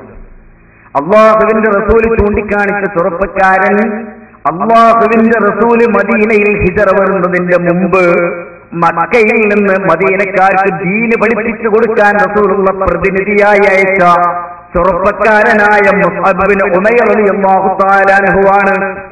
ഉഹദിന്റെ പോർക്കളത്തിൽ പടയങ്കിയില്ലാതെ യുദ്ധം ചെയ്ത് ഷഹീദായ മഹാനാണ് മുസ്അബ് ബിൻ ഉമൈർ റളിയല്ലാഹു തആല അൻഹു. ആ മുസ്അബാണ് വരുന്നത്. അല്ലാഹുവിന്റെ റസൂൽ പറഞ്ഞു, സഹാബികളെ, ആ ചെറുപ്പക്കാരൻ വരുന്നത് നിങ്ങൾ കണ്ടോ? അപ്പൊ നോക്കുമ്പോ മദീന പള്ളിയിലെ അന്തേവാസിയാണ് മുസ്അബ്. പള്ളിയിൽ താമസക്കാരനാണ്, മക്കത്തുനിന്ന് വന്നതല്ലേ. ആ പള്ളിയിൽ നിന്ന് അബൂ ഹുറൈറ റളിയല്ലാഹു തആല ഞങ്ങൾ പറഞ്ഞിട്ടുണ്ട്, ഞങ്ങൾ 70 ആളുകൾ ഉണ്ടായിരുന്നു അന്തേവാസികളായി. അബൂ ഹുറൈറ റളിയല്ലാഹു അൻഹു പറയുന്നു, ഈ 70 ആളുകളിൽ ഒരാൾക്ക് പോലും 2 വസ്ത്രം ഉണ്ടായിരുന്നില്ല. അതായത് ചിലർക്ക് തുണി ഉണ്ടാവും, പക്ഷെ അവർക്ക് പുറപ്പുണ്ടാവില്ല. ചിലർക്ക് പുറപ്പുണ്ടാവും, പക്ഷെ അവർക്ക് തുണി ഉണ്ടാവില്ല. അപ്പൊ പുറപ്പ് മാത്രമുള്ള ആളുകളെങ്കിലും അതുകൊണ്ട് ഒന്നായിട്ട് മൂടി പുതച്ചിട്ട് ഇവിടെ ഇങ്ങനെ ചുരുട്ടിപ്പിടിക്കും, അവർക്ക് കാണാതിരിക്കാൻ. തുണിയുള്ള ആളുകൾ തുണി കൊടുക്കും, പക്ഷെ അവർ തണുപ്പ് തന്നെ ചൂട് തന്നെ ഒന്നും ചെയ്യാനില്ല. അല്ലാതെ 2 വസ്ത്രം ഉണ്ടായിരുന്നവർ ഞങ്ങളുടെ കൂട്ടത്തിൽ ഉണ്ടായിരുന്നില്ല. അങ്ങനെയുള്ള ദാരിദ്ര്യത്തിന്റെ ഒരു കാലഘട്ടമായിരുന്നു അത്. നിങ്ങളൊന്ന് ആലോചിച്ചു. നമ്മൾക്ക് തന്നെ ഓർമ്മയുണ്ട്, ഞങ്ങളൊക്കെ കിതാബ് ഓതുന്ന കാലത്ത് ഒരു ഓയിലിന്റെ കഷ്ണം തലി കെട്ടാൻ കിട്ടാൻ വേണ്ടിയിട്ട് അല്ലേ 60 സെന്റിമീറ്ററാണ് അന്ന് തലി കെട്ടുന്ന ഓയിലിന്റെ ഈ മാർക്കറ്റിൽ നിന്ന് കിട്ടുന്നുണ്ട്. ചില്ലറ പൈസയുള്ളൂ, പക്ഷെ എന്നാൽ തന്നെ അത് കിട്ടാനുണ്ടാവില്ല. ഇന്ന് തലപ്പാവിനൊക്കെ നമുക്ക് വല്ല ക്ഷാമമുണ്ട്. ഏത് ഐറ്റം വേണമെങ്കിലും എത്ര വലിപ്പമുള്ളതും എത്ര ക്വാളിറ്റി ഉള്ളതും ഇന്ന് വല്ല ക്ഷാമം ഉണ്ടാവും. അന്നത്തെ ആ കാലഘട്ടത്തിൽ തുണി എടുത്തിട്ടുണ്ടെങ്കിൽ മാർക്കറ്റിൽ നിന്ന് കിട്ടുന്ന വെള്ളത്തുണിയാണ്. അതിങ്ങനെ ചെലവിന് പോകുമ്പോൾ കുറെ കൊടുത്തിട്ട് വിയർപ്പിൽ മുന്നിൽ പൊട്ടിപ്പോകും, ചീന്തി പോകുന്നതായ. എന്നിട്ട് പിന്നെ അത് പള്ളിയിൽ വന്നാൽ തുന്നണം, പൂജെടുത്തിട്ട് സ്വയം തുന്നലാണ്. അപ്പൊ ഒരു കിതാബോധ കാലത്ത് തുണിയൊക്കെ നോക്കിയാൽ ഒരു 5-6 സ്ഥലത്ത് ഇങ്ങനെ കീറിയിട്ട് തുന്നി പോയിട്ടുണ്ടാവും. അങ്ങനെയൊക്കെ ഉണ്ടായിരുന്ന ഒരു കാലഘട്ടം ഉണ്ടായി. ആ മദീനയിലെ കാലഘട്ടം മഹാനായ അബൂ ഹുറൈറ റളിയല്ലാഹു അൻഹു ഓർമ്മിക്കുകയാണ്. 2 വസ്ത്രം ഉണ്ടായിരുന്നവർ ഞങ്ങളുടെ കൂട്ടത്തിൽ ഉണ്ടായിരുന്നില്ല. മുസ്അബ് ബിൻ ഉമൈർ റളിയല്ലാഹു തആല ഞങ്ങൾ ഒരു തുണി മാത്രം എടുത്തിട്ട് ആ കൊടും തണുപ്പിൽ വിറയ്ക്കുന്ന തണുപ്പിൽ കാലിൽ ചെരുപ്പില്ലാതെ പള്ളിയിലേക്ക് ആ മരുഭൂമിയിലൂടെ നഗ്നപാതനായിട്ട് നടന്നു വരുന്നത് കണ്ടിട്ടാണ് അല്ലാഹുവിന്റെ റസൂൽ ചോദിച്ചത്, ആ ചെറുപ്പക്കാരൻ നിങ്ങൾക്കറിയുമോ എന്ന്. ജന്മനാൽ ദരിദ്രനായ ആളല്ല വരുന്നത്. ആ ചെറുപ്പക്കാരൻ മക്കയിലെ തെരുവുകളിലൂടെ രാജകുമാരനെ പോലെ നടക്കുന്നത് ഞാൻ കണ്ടിട്ടുണ്ട്. അല്ലാഹുവിന്റെ റസൂൽ പറയുകയാണ്, കാരണം അത് ഉമൈറിന്റെ മോനാണ്. ഉമൈർ മക്കയിലെ കോടീശ്വരന്മാരിൽ ഒരാളാണ്. ഉത്ബത്തിനെ പോലെ, ഉമയ്യത്തിനെ പോലെ, ഉഖബത്ത് ബിൻ അബീ മുഅയ്യിദിനെ പോലെ സമ്പന്നനായ മുശ്രിക്കുകളുടെ കൂട്ടത്തിൽ ജാഹിലിയ്യ കാലത്ത് ധനികനായ ഒരാളാണ് ഈ ഉമൈർ. ആ കോടീശ്വരനായ ഉമൈറിന്റെ മകനായിരുന്നു മുസ്അബ്. ഇസ്ലാം അല്ലാഹുവിന്റെ റസൂലിന്റെ സന്നിധിയിൽ വന്ന് സ്വീകരിച്ച ഒരേ ഒരു കാരണത്താൽ പ്രൗഢമായ തന്റെ വീട്ടിൽ നിന്ന്, കൊട്ടാരത്തിൽ നിന്ന് ഇറക്കി വിട്ടതാണ് ഉമൈർ മകനായ മുസ്അബിനെ. മുസ്അബ് ഇറങ്ങിപ്പോരുന്ന സമയത്ത് പിതാവ് പറഞ്ഞതാണ്, മുസ്അബ്, നീ ധരിച്ചിരിക്കുന്ന പട്ടുടയാടകൾ എന്റേതാണ്, നീ ധരിച്ചിരിക്കുന്ന മനോഹരമായ ചെരുപ്പ് എന്റേതാണ്. ശരിയാണ്, വാപ്പാന്റെ പണം കൊണ്ട് വാങ്ങിയതാണ്. അതാണ് അല്ലാഹുവിന്റെ ഹബീബായ റസൂല് പറഞ്ഞത്, ഒരു കാലത്ത് മക്കയുടെ തെരുവുകളിൽ രാജകുമാരനായി നടന്ന ചെറുപ്പക്കാരനാണത്. മുസ്അബ് ധരിച്ചിരുന്ന പട്ടുടയാടകൾ ധരിക്കാൻ എന്ന മക്കയിൽ മറ്റൊരാൾക്ക് കഴിയുമായിരുന്നില്ല. മുസ്അബ് ധരിച്ചിരിക്കുന്ന പണച്ചെലവുള്ള ചെരുപ്പ് ധരിക്കാൻ അന്ന് മദീന മക്കയിൽ മറ്റൊരാൾക്ക് കഴിയുമായിരുന്നില്ല. അത്രയും ധനികനായിരുന്ന ചെറുപ്പക്കാരൻ ആ ഉടയാടകളഴിച്ച് പിതാവിന് വലിച്ചെറിഞ്ഞു കൊടുത്തുകൊണ്ട് നഗ്നപാതനായി ഒരു കരിമ്പടമെടുത്ത് ധരിച്ച് ഇറങ്ങിപ്പോന്നതാണ് മഹാനായ മുസ്അബ് ഇബ്നു ഉമൈർ. ആ മുസ്അബാണ് വരുന്നത്. അല്ലാഹുവിന്റെ ഹബീബായ റസൂലിന്റെ കണ്ണുകളിൽ വെള്ളം നിറയുന്നത് ഞാൻ കണ്ടു എന്ന് അലി ഇബ്നു അബീ ത്വാലിബ് റളിയല്ലാഹു അൻഹു. റസൂലുള്ള കരഞ്ഞുപോയി. ആ അവസ്ഥാലോചന അല്ലാഹുവിന്റെ പൊരുത്തത്തിന് വേണ്ടി മാത്രം ഇതെല്ലാം കൈയൊഴിച്ച മുസ്അബിന്റെ അവസ്ഥ കണ്ടിട്ട് കരഞ്ഞുപോയി അല്ലാഹുവിന്റെ റസൂൽ. എന്നിട്ട് ചോദിക്കുകയാണ് അല്ലാഹുവിന്റെ റസൂൽ, സഹാബികളെ, നിങ്ങളുടെ ഈ അവസ്ഥ, ഇപ്പോഴുള്ള ഈ ഹാലുണ്ടല്ലോ, രാവിലെ ഭാര്യ വീട്ടിൽ ഇറങ്ങി പോരുമ്പോ ചായ കിട്ടാനില്ല, ഒരു കോഴിമുട്ട വിഴുങ്ങിയത് കിട്ടാനില്ല, ധരിക്കാനാണെങ്കിൽ ഒരു സാധനമില്ല, തണുപ്പിനെ പ്രതിരോധിക്കാനൊന്നുമില്ല. ഈ അവസ്ഥ അല്ലാഹുവിന്റെ റസൂൽ ചോദിച്ചവരോട്, ഇതാണോ നിങ്ങൾക്ക് ഖൈർ? ഇത് നിങ്ങൾക്ക് ഖൈറാണോ? എന്താണ് നിങ്ങളുടെ അഭിപ്രായം? നിങ്ങൾക്ക് ഇതാണോ നിങ്ങൾക്ക് ഖൈർ? അതല്ല, നിങ്ങൾക്ക് വേണമെങ്കിൽ ഞാൻ അല്ലാഹുവിനോട് ചോദിക്കാം. ചോദിച്ചാൽ നിങ്ങൾക്ക് രാവിലെ വയറ് നിറച്ച് ഭക്ഷണം കിട്ടും, ഇറച്ചിയും റൊട്ടിയും നിങ്ങൾക്ക് കിട്ടും. വൈകുന്നേരവും നിങ്ങൾക്ക് വയറ് നിറച്ച് ഇറച്ചിയും റൊട്ടിയും കിട്ടും. നിങ്ങൾക്ക് രാവിലെ നല്ല പ്രൗഢമായ വസ്ത്രം ധരിച്ച് പുറത്തു പോയാൽ ഉച്ചയ്ക്ക് ശേഷം നിങ്ങൾ വീട്ടിൽ വന്ന് മാർക്കറ്റിലേക്ക് പോകുമ്പോൾ പുതിയ വസ്ത്രങ്ങൾ ധരിക്കാൻ മാത്രം നിങ്ങളുടെ കയ്യിൽ 4-5 ജോഡി വസ്ത്രങ്ങൾ ഉണ്ടാകും. നിങ്ങളുടെ വീടുകൾ ഇപ്പോൾ കുഴച്ച മണ്ണുകൊണ്ട് ഉരുളയാക്കി ചുമരുകെട്ടി അതിന്റെ മുകളിൽ ഈത്തപ്പനയോലയുടെ തണ്ടുകൾ പാകി അതിന്റെ മുകളിൽ മണ്ണിട്ട മച്ചുകളുള്ള വെറും 7 അടി ഉയരത്തിലുള്ള വീടുകളാണ്. അതിന് പകരം നിങ്ങൾക്ക് കഅബയെ വിരിച്ചതുപോലെ കഅബയുടെ ചുറ്റുഭാഗത്തും മനോഹരമായ കിസ്വകൾ കൊണ്ട് അലങ്കരിച്ചതുപോലെ നിങ്ങളുടെ വീടുകളുടെ ഉള്ളും പുറവും വിരിയിട്ട് അലങ്കരിക്കാനും അതിന്റെ നിലത്ത് കാർപ്പറ്റ് വിരിക്കാനും നിങ്ങൾക്ക് കഴിയും. വേണമെങ്കിൽ അത് ഞാൻ വാങ്ങിത്തരാം. പക്ഷേ അതാണോ നിങ്ങൾക്ക് ഖൈർ? അതല്ല, ഇപ്പോഴത്തെ അവസ്ഥയാണ് നിങ്ങൾക്ക് ഖൈർ. ഏതാണ് നിങ്ങളുടെ അഭിപ്രായം? മഹാനായ അലി ഇബ്നു അബീ ത്വാലിബ് റളിയല്ലാഹു തആല അൻഹു തങ്ങൾ പറയുന്നു, സഹാബികൾ പറഞ്ഞുപോയി, അല്ലാഹുവിന്റെ റസൂലേ, ഹാദാ ഖൈറുൻ യാ റസൂലല്ലാഹ്, റസൂലേ, ഞങ്ങൾക്ക് ഇതാണ് ഖൈർ. ഇപ്പോഴുള്ള ഈ അവസ്ഥയാണ് ഞങ്ങൾക്ക് ഖൈർ. തങ്ങളെ പറഞ്ഞ രാവിലെയും വൈകുന്നേരവും വയറ് നിറച്ച് സുഭിക്ഷമായി ലഭ്യമാകുന്ന ഇറച്ചിയും റൊട്ടിയും ഞങ്ങൾക്ക് വേണ്ട. രാവിലെയും വൈകുന്നേരവും മാറ്റിയെടുക്കാൻ മാത്രം 1-ലധികം വസ്ത്രങ്ങൾ ഞങ്ങൾക്ക് ആവശ്യമില്ല റസൂലേ. ഞങ്ങളുടെ വീടുകൾ കഅബ അലങ്കരിച്ചതുപോലെ അലങ്കരിക്കണമെന്ന് ഞങ്ങൾക്ക് കൊതിയില്ല. ഹാദാ ഖൈറുൻ യാ റസൂലല്ലാഹ്, റസൂലേ, ഞങ്ങൾക്ക് ഇതാണ് ഖൈർ എന്ന് പറഞ്ഞു. എന്താ അതിന് കാരണം പറഞ്ഞത്? അവര് ഹാദാ ഖൈറുൻ യാ റസൂലല്ലാഹ്, എന്തുകൊണ്ടെന്നാൽ നതഫറഗു ലിൽ ഇബാദ എന്നാണ് മറുപടി. നതഫറഗു ലിൽ ഇബാദ പറഞ്ഞ മനസ്സിലായോ? റസൂലുള്ളാഹി സ്വല്ലല്ലാഹു അലൈഹി വസല്ലം തങ്ങളോട് സ്വഹാബികൾ പറഞ്ഞ മറുപടി നതഫറഗു ലിൽ ഇബാദ. ഈ അവസ്ഥയാണ് ഖൈർ. കാരണം എന്താ? ഇതിന്റെ സുഖം ഞങ്ങൾക്ക് ഇബാദത്തിന് മാറ്റിവെക്കാൻ സമയമുണ്ട്. അതന്നെ, ഇപ്പൊ ഞങ്ങൾക്ക് ഇബാദത്തിന് ഇഷ്ടംപോലെ സമയമുണ്ട്. കാരണം വേറെ ഒന്നുമില്ലല്ലോ, ഒന്നും ആലോചിക്കാനില്ലല്ലോ. നിങ്ങൾ ആലോചിച്ചൊക്കെ നമ്മുടെ തന്നെ ജീവിതം. ഞാൻ പറഞ്ഞ നമ്മുടെയൊക്കെ പഠന കാലഘട്ടത്തിലെ കുട്ടിക്കാലുണ്ടല്ലോ, അന്ന് ഇസ്തിരിടാൻ വേണ്ടി നമ്മൾ സമയം ചെലവാക്കിയിരുന്നു. കിതാബ് ഓതുന്നതിന്റെ ഇടയിൽ ഇല്ലല്ലോ, അന്ന് ഇസ്തിരിടാൻ സമയം ചെലവാക്കിയിട്ടില്ല. വെള്ളിയാഴ്ചയാണ് അലക്കിയിരുന്നത്. വെള്ളിയാഴ്ച രാവിലെ 2-3 ജോഡി തുണിക്കുപ്പായ ഉണ്ടാകുക. അത് വെള്ളിയാഴ്ച രാവിലേക്ക് മാറ്റിവെക്കും. ഒരാഴ്ചയിൽ ഒരു ദിവസം അലക്കുന്നത്. അതിനൊരു 550 രൂപന്റെ കഷ്ണം കിട്ടിയാൽ പോലെ വേറെന്താ ആവശ്യമുണ്ടായിരുന്നത്? നിങ്ങൾ ആലോചിക്കണം, ഇന്ന് ഒരു ദിവസം ഇസ്തിരിടാൻ എത്ര ടൈം എടുക്കണ്ടേ നമ്മൾ? അതിനുവേണ്ടി മാത്രം ചെലവഴിക്കുന്നു. സ്പെൻഡ് ചെയ്യുന്ന ടൈം ഇസ്തിരിടാൻ ചെലവഴിക്കുണ്ടായതുകൊണ്ടാണുള്ളത്. ഇതില്ലെങ്കിൽ പിന്നെ ആ പ്രശ്നമില്ലല്ലോ. അതാണ് പറഞ്ഞത് ആഹാരം ഉണ്ടാക്കാൻ വേണ്ടി എത്ര ടൈം ചെലവഴിക്കുന്നുണ്ട് നമ്മൾ? ശരിക്കും ആലോചിച്ചു. എനിക്ക് ഓർമ്മയുണ്ട്, ഞങ്ങളുടെയൊക്കെ കുട്ടിക്കാലത്ത് റമദാൻ മാസം വന്നാൽ ഞങ്ങളുടെ ഏരിയയിൽ, ഞങ്ങളുടെ മലപ്പുറം ജില്ലയിൽ നോമ്പുറക്കുന്ന നേരത്തുണ്ടാകല് ഒരു 2-3 പത്തിരിയും പോത്തിറച്ചിയുടെ ഒരു കറിയാണ്. വേറെ സംഭവം ഉണ്ടാകും. പിന്നെ നല്ല ചൂടുള്ള ചായം കിട്ടിയാൽ തന്നെ റാഹത്താണ്.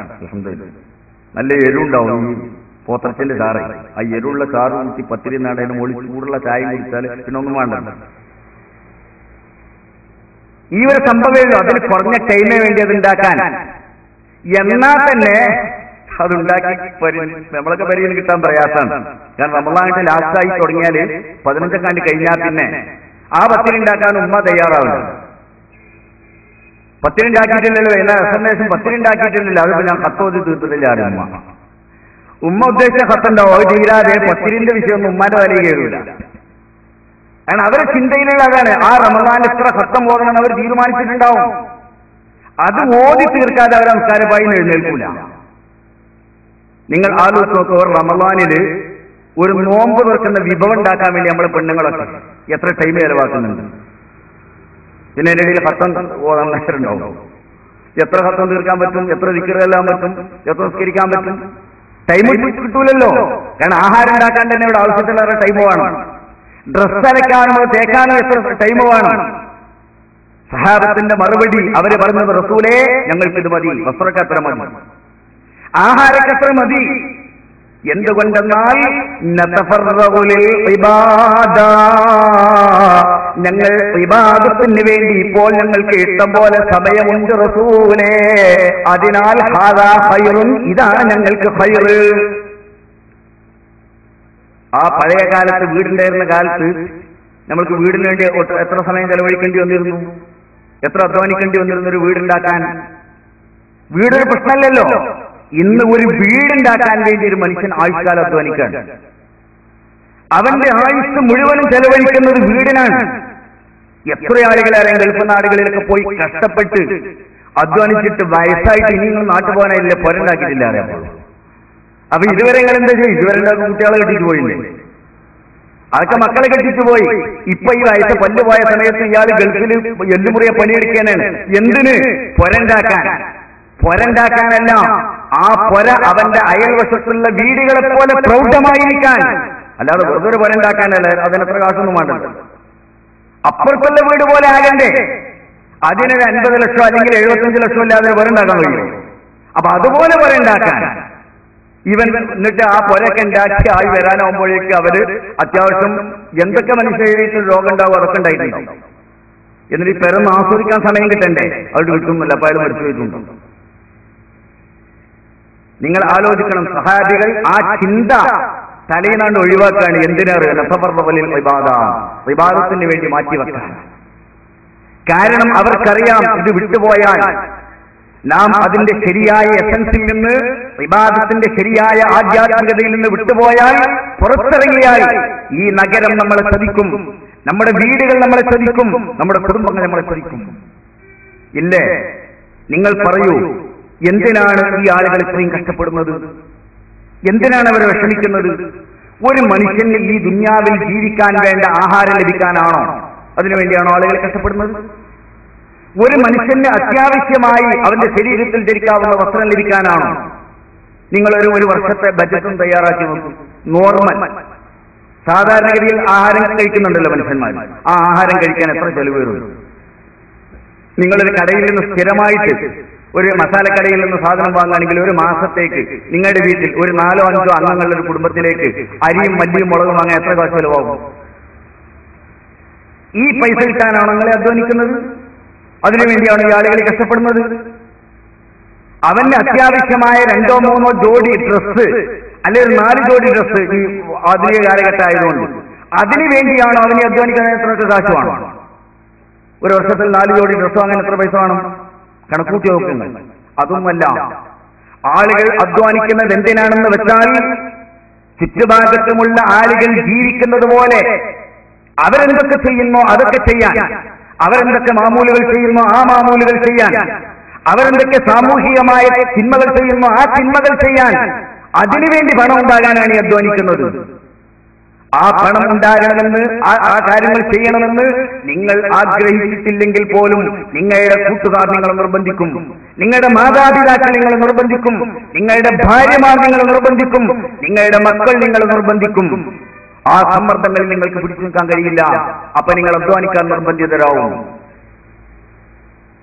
ഇത് നമ്മുടെ സാധാരണ ജീവിതമാണ്. നിസ്കാരമൊക്കെ ഒരു ഭാഗത്ത് അത് ശരി തന്നെയാണ്, നോമ്പുണ്ട് അത് ശരിയാണ്, അതൊക്കെ വേറെ കാര്യം. പക്ഷെ വീട്ടിലേക്ക് ഇറങ്ങിച്ചൊന്ന് നോക്കണം, അപ്പൊ നമുക്ക് മനസ്സിലാവും ശരിയായ ജീവിതം എന്താണ്. അവിടെ നാം സമ്മർദ്ദത്തിന് വഴങ്ങേണ്ടി വരും. അല്ലാഹുവിന്റെ റസൂൽ പറഞ്ഞിട്ടില്ലേ സഹാബികളോട്, സഹാബികളെ ഇനി നിങ്ങൾക്കൊരു കാലഘട്ടം വരും, ആ കാലഘട്ടത്തിൽ നിങ്ങളുടെ ഈമാനുമായി അത് നിലനിർത്താൻ പർവ്വത പ്രദേശങ്ങളിൽ ഒരു കുന്നിന്റെ മുകളിൽ നിന്ന് വേട്ടക്കാരനെ പേടിച്ച് അടുത്ത കുന്നിന്റെ മുകളിലേക്ക് ഓടുന്ന കുറുനരിയെ പോലെ നിങ്ങളുടെ ഈമാനുമായിട്ട് നിങ്ങൾ ഓടി രക്ഷപ്പെടുന്ന ഒരു കാലഘട്ടം നിങ്ങൾക്ക് വരാനിരിക്കുന്നു. വേട്ടക്കാരനെ പേടിച്ച് ഈ കുറുനരി അല്ലെങ്കിൽ മാന് ഒരു കുന്നിൽ ചെന്നാൽ അവിടെ വേട്ടക്കാരൻ വരും, അപ്പൊ അടുത്ത കുന്നുമ്പോൾ കൂടും, അപ്പൊ വേട്ടക്കാരൻ അവിടെ എത്തും, അപ്പൊ അടുത്ത കുന്നിലേക്ക് ഓടും. ഇങ്ങനെ ഒരു കുന്നിന്റെ മുകളിൽ നിന്ന് മറ്റേ കുന്നിലേക്ക്, അവിടുന്ന് അടുത്ത കുന്നിലേക്ക്, അവിടെ നിന്ന് അടുത്ത കുന്നിലേക്ക്, അങ്ങനെ ജീവനും കൊണ്ട് ഓടി രക്ഷപ്പെടുകയാണ്. അതുപോലെ ഈമാനുമായിട്ട് നിങ്ങൾ ഓടി രക്ഷപ്പെടുന്ന ഒരു കാലഘട്ടം നിങ്ങൾക്ക് വരാനിരിക്കുന്നു. സഹാബികൾ ചോദിച്ചു, റസൂലെ ഏതായിരിക്കും ആ കാലഘട്ടം? അല്ലാഹു റസൂൽ പറഞ്ഞു, ഹലാഖു റജുലി മിൻ വാലിദൈഹി. അന്നൊരു മനുഷ്യന്റെ ഹലാക്ക് അവന്റെ ഉമ്മാനും പാപ്പാനും കൊണ്ട് തന്നെ ആയിരിക്കും, അവന്റെ മാതാപിതാക്കളെ കൊണ്ട്, അല്ലെങ്കിൽ അവന്റെ അഷീറത്തിനെ കൊണ്ട്, അവന്റെ ബന്ധുക്കളെ കൊണ്ട്, അല്ലെങ്കിൽ അവന്റെ ഭാര്യയെ കൊണ്ട്, അല്ലെങ്കിൽ അവന്റെ മക്കളെ കൊണ്ട്, അവരിൽ നിന്നായിരിക്കും അവന്റെ ഹലാക്ക് വരിക. അപ്പൊ സഹാബികൾ ചോദിച്ചു, റസൂലെ എങ്ങനെയാണ് ഉമ്മയും ബാപ്പയും ഒരു മനുഷ്യന്റെ ഹലാക്കാകുന്നത്? എങ്ങനെയാണ് ഭാര്യ ഒരു മനുഷ്യന്റെ ഹലാക്കാകുന്നത്? എങ്ങനെയാണ് മക്കൾ ഒരു മനുഷ്യന്റെ ഹലാക്കാകുന്നത്? അല്ലാഹുവിന്റെ റസൂല് പറഞ്ഞു, ആ കാലഘട്ടത്തിൽ നീ സത്യസന്ധനായി ജീവിക്കണം എന്ന് വിചാരിച്ച് ലാളിത്യം സ്വീകരിച്ചാൽ നിന്റെ മാതാപിതാക്കൾ നിന്നെ വിടില്ല, നിന്റെ ഭാര്യമാരും മക്കളും നിന്നെ വിടില്ല. സമൂഹത്തിന്റെ പോലെ മറ്റുള്ളവർ ചെയ്യുന്നത് പോലെ ചെയ്യാൻ വേണ്ടി അവർ നിന്നെ നിർബന്ധിക്കും. അതിനുവേണ്ടി നീ അധ്വാനിച്ച് പണമുണ്ടാക്കി കൊടുക്കാതിരുന്നാൽ, അതിനു വേണ്ടി എന്ത് മാർഗവും നീ സ്വീകരിക്കാതിരുന്നാൽ അവരുടെ ഇടയിൽ നീ മാനം കെട്ടവനാകും. അവർ നിന്നെ ആക്ഷേപിക്കും.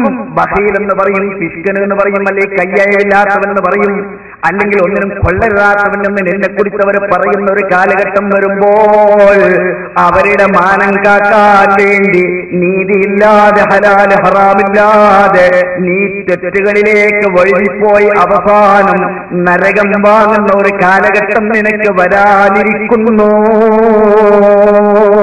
മഹാനായ സയ്യിദുനാ റസൂലുള്ളാഹി സ്വല്ലല്ലാഹു അലൈഹി വസല്ലം, നിങ്ങൾ നിങ്ങളുടെ സ്വന്തം ജീവിതത്തെ കുറിച്ച് പരിശോധിക്കുക. അല്ലാഹുവിന്റെ റസൂൽ പറഞ്ഞ ഹഖല്ലേ, സത്യല്ലേ പറഞ്ഞത്? നിങ്ങൾ മറ്റുള്ളവരുടെ സമ്മർദ്ദത്തിന് വഴങ്ങിയിട്ട് പണം ഉണ്ടാക്കേണ്ടി വരൂലേ? ആവശ്യമുണ്ടായിട്ടാണോ നിങ്ങൾ ഈ പല കാര്യങ്ങളും ചെയ്യുന്നത്? ആവശ്യമുണ്ടായിട്ടല്ല, മക്കൾ നിങ്ങളെ നിർബന്ധിക്കും. ഇന്ന് നോക്കി, നിങ്ങൾ ഏതൊരു കോളേജിൽ പോകുന്ന, ഒരു സ്കൂളിൽ പോകുന്ന ഒരു വിദ്യാർത്ഥി ഒരു മൊബൈൽ അവന് വേണം. ബാപ്പാനെ നിർബന്ധിക്കാനവൻ, ബാപ്പാനോട് നേരിട്ട് പറയാൻ പറ്റൂല, ഉമ്മാനോട് പറയും. ഉമ്മ നിർബന്ധിക്കും, അവനൊരു മൊബൈൽ വാങ്ങിക്കൊടുക്കണം, പരീക്ഷയ്ക്ക് പാസ്സായതല്ലേ, സമ്മാനം കൊടുക്കുകയാണ്. മൊബൈൽ വാങ്ങിക്കൊടുത്താൽ തന്നെ ഉമ്മാക്കറിയില്ല അതിൽ എന്തൊക്കെ ഫംഗ്ഷൻ ഉള്ളത്.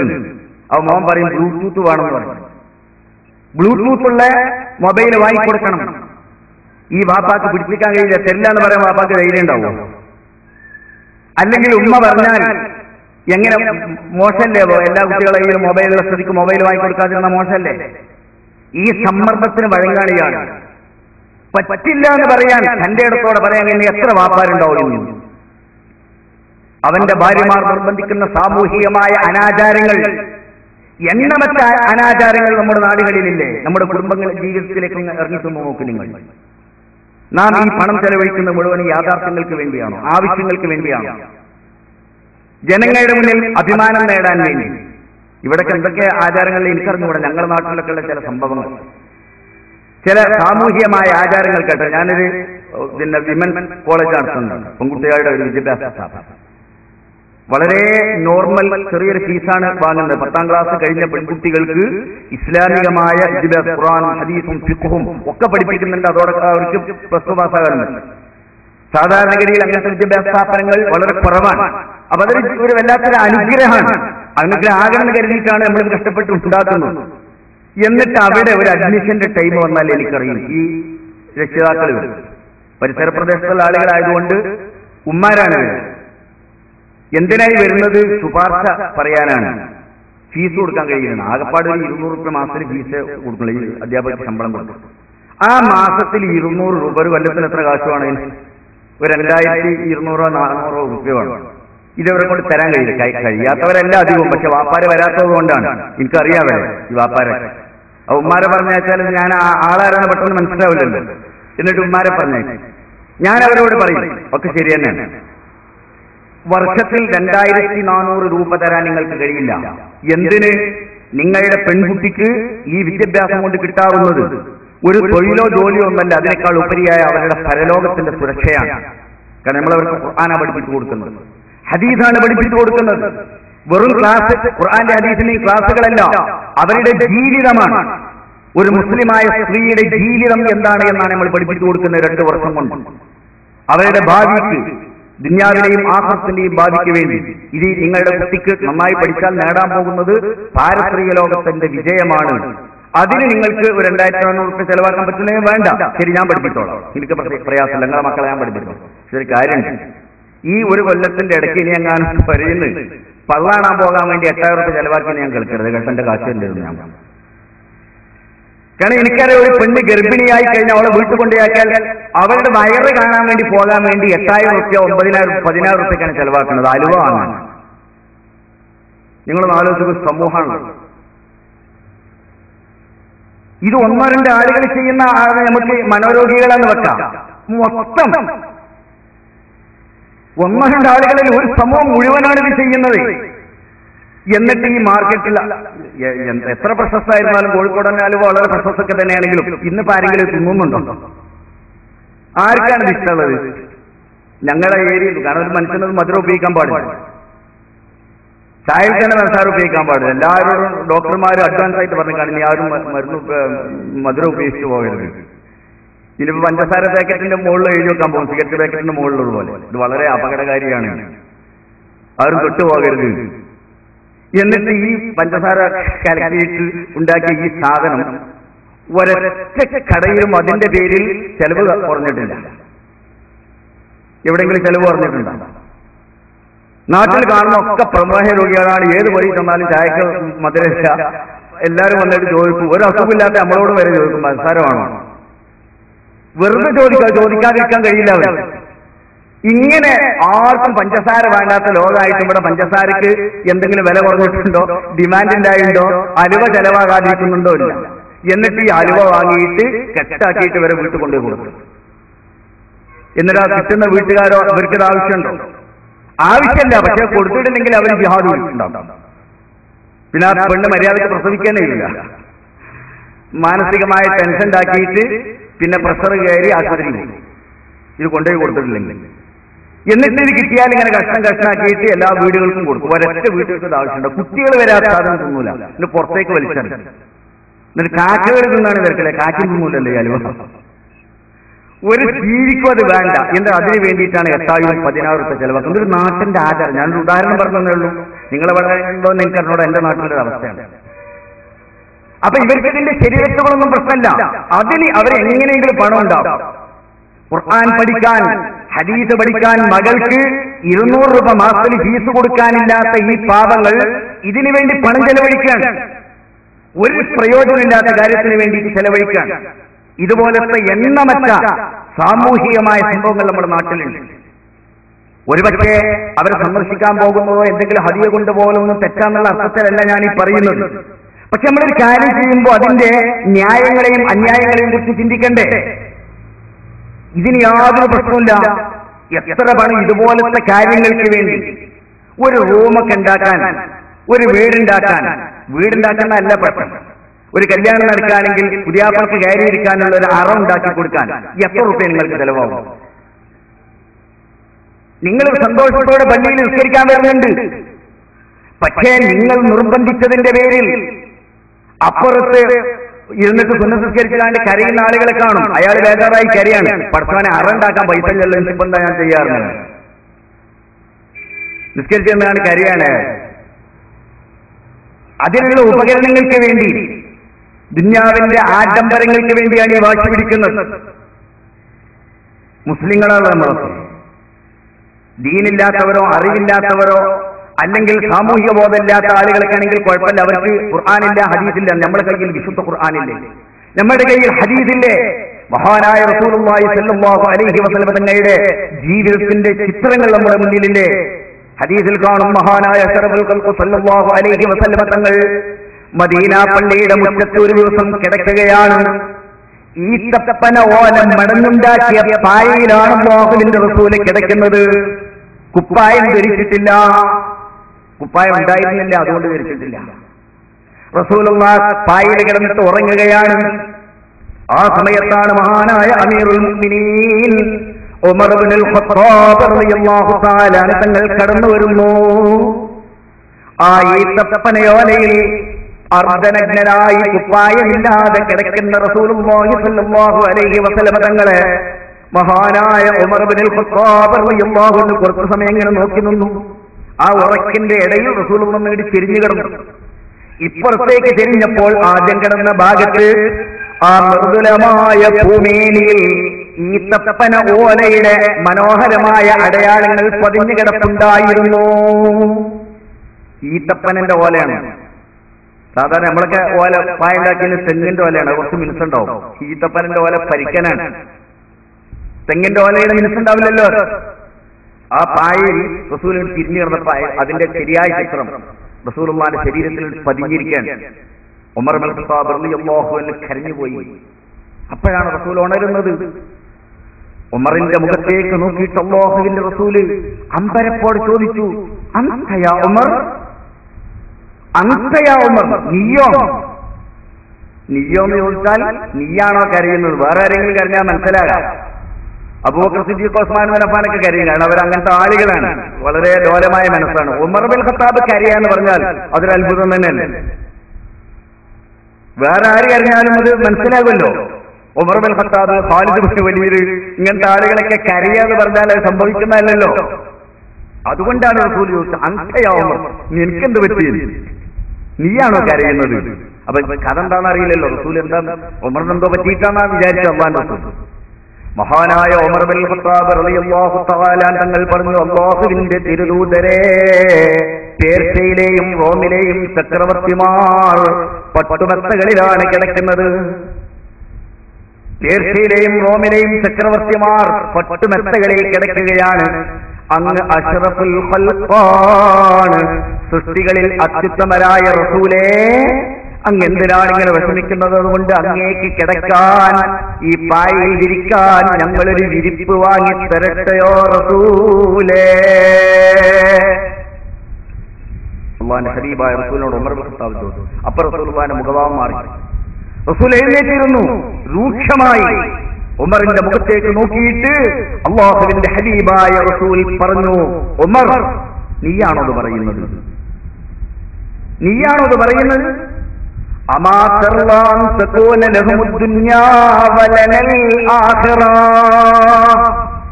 അമാ തർലാ, ഉമർ, നിനക്ക് ഇഷ്ടമല്ലേ, നീ തൃപ്തിപ്പെടുന്നില്ലേ? അങ്ങ് തകൂന ലഹുമുദ് ദുനിയാ, അവർക്കൊക്കെ ദുനിയാവാണ്, അവർക്കതേ ഉള്ളൂ ദുനിയാവ്. നമുക്കോ വലനൽ ആഖിറ, നമുക്ക് ദുനിയാവല്ല ആഖിറമാണ്. ഇത് ആഖിറമായിരിക്കണമെന്ന് നിനക്ക് മോഹമില്ലേ ഉമറേ? മഹാനായ റസൂലുള്ളാഹി സ്വല്ലല്ലാഹു അലൈഹി വസല്ലം ചോദിക്കാൻ ഉമർ റളിയല്ലാഹു അൻഹു പിന്നെ ആ വിഷയം പറഞ്ഞിട്ടില്ല. കാരണം അല്ലാഹുവിന്റെ റസൂൽ ആഖിറത്തിനെ തെരഞ്ഞെടുത്ത് കഴിഞ്ഞിരിക്കുന്നു. ഇനി ആ റസൂലിനോട് വിരിപ്പിന്റെ കാര്യം പറയാൻ പറ്റില്ലല്ലോ. ആ റസൂലുള്ളാഹിന്റെ ആളുകളാണ് നമ്മളൊക്കെ. നിങ്ങൾക്ക് അല്ലാഹു അനുഗ്രഹം ചെയ്ത് തന്നിട്ടുണ്ടെങ്കിൽ നിങ്ങളൊരു ബെഡോ, ഒരു കട്ടിലോ, ഒരു വിരിപ്പോ, അല്ലെങ്കിൽ ഒരു വീടോ, നല്ല വീടുണ്ടാക്കി കിടന്നോളൂ. പക്ഷെ അതിന്റെ പേരിൽ ആളുകളെ കഷ്ടപ്പെടുത്തുന്നത് എന്തിനാണ്? ഈ സാധു ജനങ്ങളെ ബുദ്ധിമുട്ടാക്കാൻ എന്തിനാണ്? ആ കട്ടിലിന് സംഖ്യ പോരാ, 50,000 കട്ടിലില്ലാതെ ഞാൻ അറിയിക്കാൻ കയറൂല എന്ന് പറയുന്നത് എന്തിനാണ്? അതാണ് ഞാൻ ചോദിക്കുന്നത്. അതിനെന്ത് ന്യായമാണ് നിങ്ങൾക്കുള്ളത്? ആരാണ് നിങ്ങൾക്ക് ഇതിന് അധികാരം തന്നത്? ദുനിയാവിന്റെ ഈ സുഖത്തിന് വേണ്ടി നിങ്ങൾ പാവപ്പെട്ട പെൺകുട്ടികളുടെ പിതാക്കന്മാരെ വഴിയാധാരമാക്കുന്നില്ലേ? അവരെ കഷ്ടപ്പെടുത്തുന്നില്ലേ? എന്നിട്ട് നിസ്കരിച്ചാൽ മതിയോ എന്നാണ് ഞാൻ ചോദിക്കുന്നത്. ഈ നിസ്കാരം അല്ലാഹു തആല കണക്കിലെടുക്കുമോ? ജനങ്ങളെ ബുദ്ധിമുട്ടാക്കുന്ന, ജനങ്ങളെ വിഷമിപ്പിക്കുന്ന, ആളുകളെ കണ്ണുനീര് കുടിപ്പിക്കുന്ന ഒരാളുടെ നിസ്കാരത്തിൽ അല്ലാഹു തആലക്ക് ആവശ്യമുണ്ടോ? നല്ലതുപോലെ ആലോചിച്ചുകൊള്ളണം. വല്ലദീന യുഅ്ദൂനൽ മുഅ്മിനീന വൽ മുഅ്മിനാത്തി ബിഗൈരി മക്തസബൂ ഫഖദ് ഇഹ്തമലൂ ബുഹ്താനം വ ഇസ്മൻ മുബീനാ. പരിശുദ്ധ ഖുർആനാണിത്. വിശുദ്ധ ഖുർആൻ നാമൊക്കെ ഓതുന്ന പരിശുദ്ധ ഖുർആനിലെ ആ ഖുർആനിൽ ഈ ആയത്തുണ്ട്, വല്ലദീന യുഅ്ദൂനൽ മുഅ്മിനീന വൽ മുഅ്മിനാത്ത്. സത്യവിശ്വാസികളായ ആളുകളെ, ആണുങ്ങളെയും പെണ്ണുങ്ങളെയും, മുഅ്മിനീങ്ങളെയും മുഅ്മിനാത്തുകളെയും വേദനിപ്പിക്കുന്നവർ, വിഷമിപ്പിക്കുന്നവർ. വല്ലദീന യുഅ്ദൂന, ഈദാ എന്ന് പറഞ്ഞാൽ കഷ്ടപ്പെടുത്തുന്നവർ, ബുദ്ധിമുട്ടാക്കുന്നവർ, വിഷമിപ്പിക്കുന്നവർ. ബിഗൈരി മക്തസബൂ, അവർ ചെയ്ത കുറ്റത്തിന്റെ പേരിലല്ലാതെ. എന്ത് തെറ്റാ സാധുക്കൾ ചെയ്തത്? നിങ്ങൾ ഇവരോട് നിന്ന് നിർബന്ധിക്കാൻ എന്ത് തെറ്റാണ് ആ പാപങ്ങൾ ചെയ്തത്? അവര് ആ സ്ത്രീയും പുരുഷനും കല്യാണം കഴിച്ച് അവർക്ക് പെൺകുട്ടി ഉണ്ടായത് അവരുടെ തെറ്റാണോ? അവർ വിചാരിച്ചിരുന്നത് പെൺകുട്ടിയായിരിക്കുന്നു. അവർ ചെയ്ത തെറ്റാണോ അത്? ഒരു പെൺകുട്ടി അവർക്കുണ്ടായിപ്പോയി എന്നതിന്റെ പേരിൽ അവരെ വിഷമിപ്പിക്കാൻ, അവരോട് അത് വേണം, ഇത് വേണം, ആ സൗകര്യം വേണം, ഈ സൗകര്യം വേണം, അതുണ്ടാക്കി തരണം, എന്നെങ്കിലേ ഞാൻ അങ്ങോട്ട് കയറുള്ളൂ, എന്നെങ്കിലും എന്റെ വീട്ടിൽ നിന്ന് ഒരു ഭർത്താവ് വരുള്ളൂ എന്ന് പറയാൻ, എന്നിട്ട് അവരുടെ ഹൃദയങ്ങളെ കിടിലം കൊള്ളിക്കാൻ, പഠിച്ചവനെ ഞങ്ങൾ എന്ത് ചെയ്യുന്നു വിചാരിച്ച് അവരുടെ മനസ്സുകളിൽ വേദന നിറയ്ക്കാൻ, എന്നിട്ട് അവരെ ജനങ്ങളുടെ മുന്നിൽ കൈകാണിച്ച് യാചിച്ച് അതിനുവേണ്ടി ജനങ്ങളോട് സഹായം ചോദിക്കാൻ, അല്ലെങ്കിൽ അവരുടെ ഉണ്ടായിരുന്ന സൗകര്യങ്ങളോ വീടുകളോ അല്ലെങ്കിൽ മറ്റ് സ്വത്തുക്കളോ പണയം വെച്ചിട്ട് പണം വാങ്ങിയിട്ട് ഈ സൗകര്യമൊരുക്കി കൊടുക്കാൻ അവരെ നിർബന്ധിച്ച് വേദനിപ്പിക്കുന്ന ആളുകൾ